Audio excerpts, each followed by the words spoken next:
Today our first question is contact dermatitis is an example of.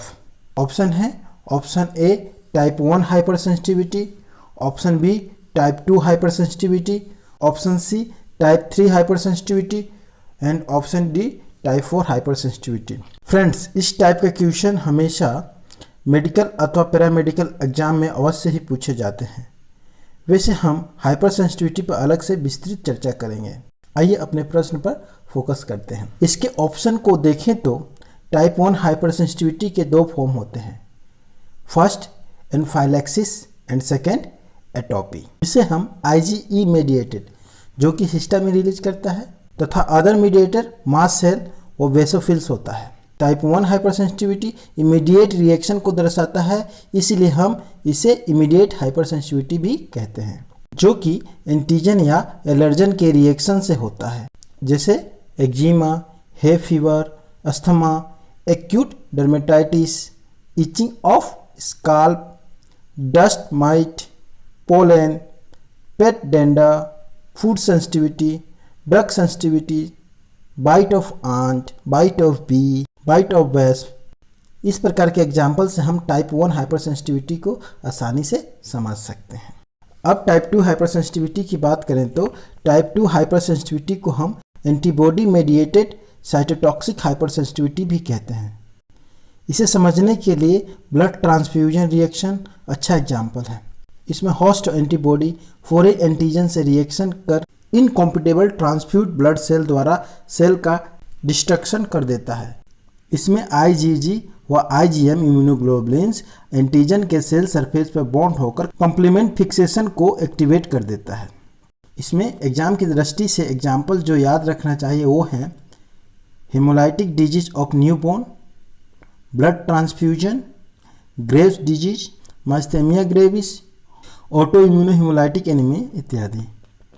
Type 3 hypersensitivity को देखें तो type 3 hypersensitivity reaction is antigen antibody immune complex mediated, जिसे हम immune complex भी कहते हैं, जिसके कारण इम्यून कॉम्प्लेक्स टिश्यू के मध्य प्रेसिपिटेट बना देता है, जैसे skin, joints, vessels of glomeruli, जो क्लासिकल कॉम्प्लीमेंट्स का ट्रिगर होता है। यह भी IgG और IgM के कारण इम्यून कॉम्प्लेक्स बनाता है। इससे रिलेटेड डिजीज हैं serum sickness, glomerulonephritis, systemic lupus, erythematosus, farmers lungs, rheumatoid arthritis. यह दूसरे हाइपरसेंसिटिविटी से अलग इस प्रकार है कि इसमें इम्यूनो कॉम्प्लेक्स बनने के बाद टिश्यू में डिपोजिशन शुरू हो जाता है, जैसे रूमेटॉइड अर्थराइटिस। आइए हाइपरसेंसिटिविटी 4 की बात करते हैं। टाइप 4 हाइपरसेंसिटिविटी को हम डिलेड हाइपरसेंसिटिविटी के नाम से भी जानते हैं। इसे टी सेल मेडिएटेड साइटोटॉक्सिसिटी के रूप में भी जानते हैं। यह हाइपरसेंसिटिविटी एंटीबॉडी मेडिएटेड ना होकर सेल मेडिएटेड हाइपरसेंसिटिविटी होती है, जिसको डेवलप होने में कई दिनों से कई महीनों लग सकते हैं। इसके मुख्य उदाहरण जो एग्जाम की दृष्टि से महत्वपूर्ण है वह है tuberculin test, lepromin test, graft rejection, tuberculosis, sarcoidosis, contact dermatitis, patch test, Ferris test इत्यादि। अब आप हाइपरसेंसिटिविटी को भली भांति समझ चुके हैं। अब हम अपने क्वेश्चन के आंसर को दे सकते हैं। Contact dermatitis is an example of type 4 hypersensitivity, जिसे हम डिलेड हाइपरसेंसिटिविटी के नाम से भी जानते हैं।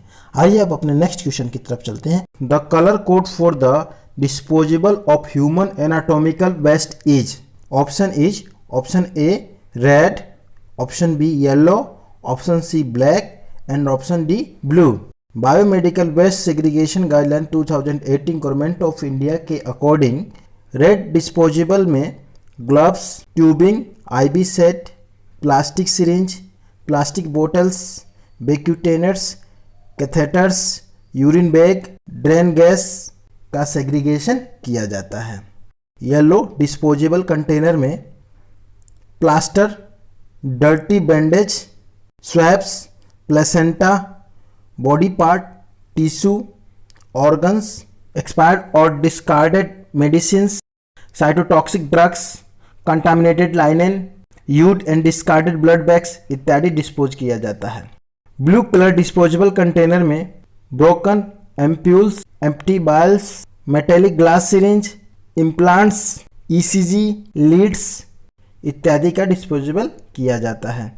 वाइट कलर डिस्पोजेबल कंटेनर में needles, blades and other sharp metal objects इत्यादि का डिस्पोजेबल किया जाता है, जबकि ब्लैक और ग्रीन बैग्स में पेपर, फूड मटेरियल जैसे मैस हॉल, किचन इत्यादि में यूज किया जाता है। अतः उपरोक्त बिंदुओं को जानने के बाद हम अपने क्वेश्चन का आंसर आसानी से दे सकते हैं। So the disposable human anatomical waste in yellow containers. Our next question is a sperm count of less than 20 million per ml of sperm is called option A oligozoospermia, option B teratozoospermia, option C aspermia and option D azoospermia। अगर normal सीमेन की बात करें तो इसका volume 6 to 8 ml, इसका liquefaction time 20 to 30 minutes का होता है। इसका स्पेसिफिक ग्रेविटी 1.028 तथा pH 7.2 to 7.8 होता है, जो कि मस्टी और एक्रेटिक ऑर्डर फॉर्मेट करता है। Normal count 60 to 150 million per ml होता है, जिसमें 70% स्पर्म मोटाइल होते हैं तथा सबसे अधिक पाया जाने वाला शुगर फ्रुक्टोज होता है, जिसका लेवल 150 to 300 ग्राम पर DL होता है। आइए अब सीमेन के अबनॉर्मलिटी की बात करें, जिसमें उपरोक्त क्वेश्चन क्लियर हो जाएगा और इसके ऑप्शन को भी समझ जाएंगे। Pyospermia. Pyospermia presence of leukocyte means pus cell in the ejaculate above threshold volume is called pyospermia. Azoospermia means no dead और alive sperm seen in semen is called azoospermia. Oligozoospermia when the total sperm count is less than 60 million per ml is called oligozoospermia. Necrozoospermia. Necrozoospermia means spermatozoa present but immobile is called necrozoospermia. Stenozoospermia. A stenozoospermia, an absence or percentage of sperm motility below the lower reference limit or less than 32%. Main reason of stenozoospermia is fructose deficiency. Oligosthenozoospermia. Oligosthenozoospermia is abnormalities of sperm movement associated with reduction in sperm numbers. Aspermia. Aspermia is total absence of ejaculate. Teratozoospermia. Percentage of morphological normal spermatozoa below the normal spermatozoa. Teratosthenozoospermia. Teratosthenozoospermia is the abnormal sperm show poor or absent motility is called teratosthenozoospermia. अगर इन सभी points को आप याद कर लेते हैं तो आपका इससे रिलेटेड कोई भी प्रश्न गलत नहीं होगा। आइए अपने क्वेश्चन पे चलते हैं। Sperm count less than 20 million per ml of semen is called oligozoospermia. So our correct answer is oligozoospermia. Our next question is the principal intracellular cation is option A magnesium, option B potassium, option C calcium and option D sodium. उपरोक्त question में principal intracellular cation के बारे में पूछा गया है। हम जानते हैं कि the principal intracellular cation of plasma is potassium. More than 98% of the body potassium found in the intracellular fluid. अतः major cation of plasma is sodium. Major anion of plasma और extracellular is chloride. The major cation play important role in maintaining hemostasis. Major abundant mineral in the body is calcium, approximate 2% of body weight. अगर अब magnesium की बात करें तो यह second most important intracellular cation होता है, जबकि पहला पोटासियम होता है जो कि सबसे अधिक बोन मसल तथा सॉफ्ट टिश्यू में प्रिंसिपली रूप से डिस्ट्रीब्यूटेड होता है। अतः अब हम कह सकते हैं कि the principal intracellular cation is potassium. So our correct answer is option B potassium. Our next question is amoeboid dysentery is caused by which parasite? Option A Entamoeba histolytica, option B Giardia lamblia, option C Entamoeba coli and option D Blentidium coli. उपरोक्त question में अमेबॉइड dysentery की बात की गई है जो कि एंटामोeba histolytica द्वारा यूज किया जाता है। अगर चारों ऑप्शन को जान लेते हैं तो इससे रिलेटेड सारा कन्फ्यूजन दूर हो जाएगा। एंटोमीबा हिस्टोलिटिका द्वारा एमोबियोसिस क्यूज किया जाता है, जिसे हम एमोबॉइक डिसेंट्री भी कहते हैं। जियार्डिया लेम्बिया द्वारा जियार्डियासिस क्यूज किया जाता है, जिसके द्वारा डायरिया हो जाता है, जिससे स्टूल ग्रेसी हो जाता है। इसका सोर्स ऑफ कंटामिनेशन फूड अथवा कंटामिनेटेड वाटर होता है। एंटोमीबा कोलाई, जो कि एक नॉन पैथोजेनिक प्रोटोजोल पैरासाइट होता है। यहाँ ई कोलाई का मीनिंग एंटोमीबा कोलाई है, ना कि स्क्रेचिया कोलाई। स्क्रेचिया कोलाई एक बैक्टीरिया है, जबकि एंटोमीबा कोलाई एक प्रोटोजोल पैरासाइट है। ब्लांटेडियम कोलाई, ब्लांटेडियम कोलाई द्वारा ब्लांटेडियसिस क्यूज किया जाता है, जो कि फीकल ओरल रूट द्वारा ट्रांसमिट होता है। अतः उपरोक्त ऑप्शन को जानने के बाद अपने क्वेश्चन का आंसर इजीली दे सकते हैं। So amoebic dysentery is caused by beach parasite. So our correct option is option A, Entamoeba histolytica. Our next question is, which specimen is more appropriate for culture of bacteria in the first week of typhoid? Option A, feces. Option B, urine. Option C, blood. And option D, CSF. Appropriate specimen for culture of Salmonella typhi. Always remember BASU, Basu. यहाँ बासु से हमारा तात्पर्य है कि अगर typhi का infection का period first week है तो उसके लिए ब्लड कल्चर अप्रोप्रिएट होता है। सेकेंड वीक में ब्लड में एंटीबॉडी का डिटेक्शन होने लगता है, जिसे बिडाल टेस्ट द्वारा डिटेक्शन किया जा सकता है। थर्ड वीक में स्टूल कल्चर में टाइफी का डिटेक्शन होने लगता है, जबकि फोर्थ वीक में टाइफी का डिटेक्शन यूरिन कल्चर द्वारा किया जा सकता है। सबसे अप्रोप्रिएट व हर स्टेज में ब्लड कल्चर द्वारा टाइफी का डिटेक्शन किया जा सकता है। अतः specimen is more appropriate for culture of bacteria in the first week of typhi in blood. So our correct option is option C, blood. Our next question is, which test is done to determine pregnancy? Option A, Eskim-Jondek test. Option B, Friedman test. Option C, Cooperman test. And option D, all of the above. Here the hormone human chorionic gonadotropin is also called HCG is produced during pregnancy and can be found in pregnant women's urine and blood.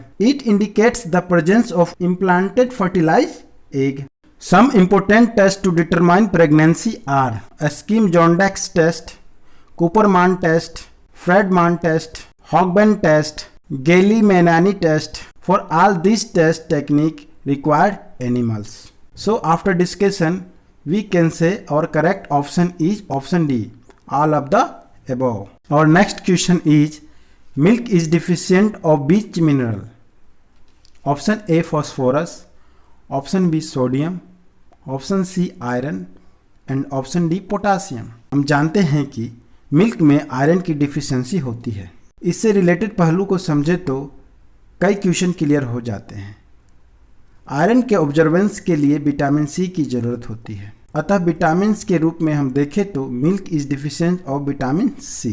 हमें हमेशा याद रखना चाहिए कि mineral is deficient in milk is iron, vitamin is deficient in milk is vitamin C, vitamin C help to absorb iron. इन तीन बिंदुओं को याद कर लीजिए, ये एग्जाम में अक्सर पूछे जाते हैं। तो our correct option is option C, milk is deficient of mineral is iron.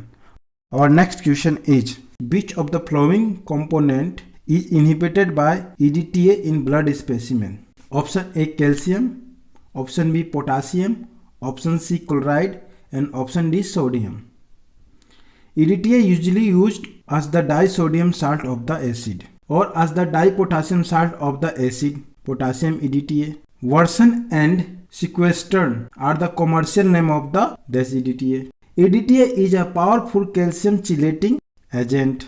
It gives good preservation of cell morphology. So our correct answer is option A, calcium.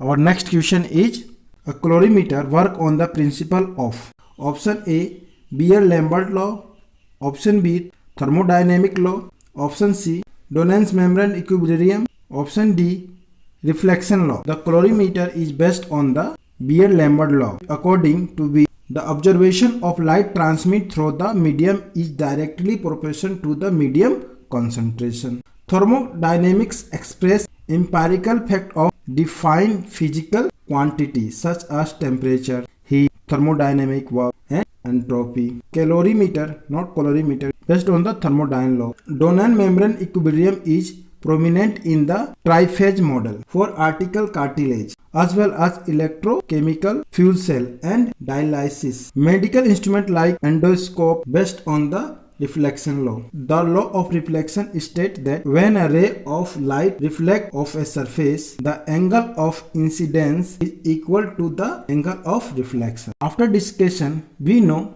our correct option is option A, Beer-Lambert law.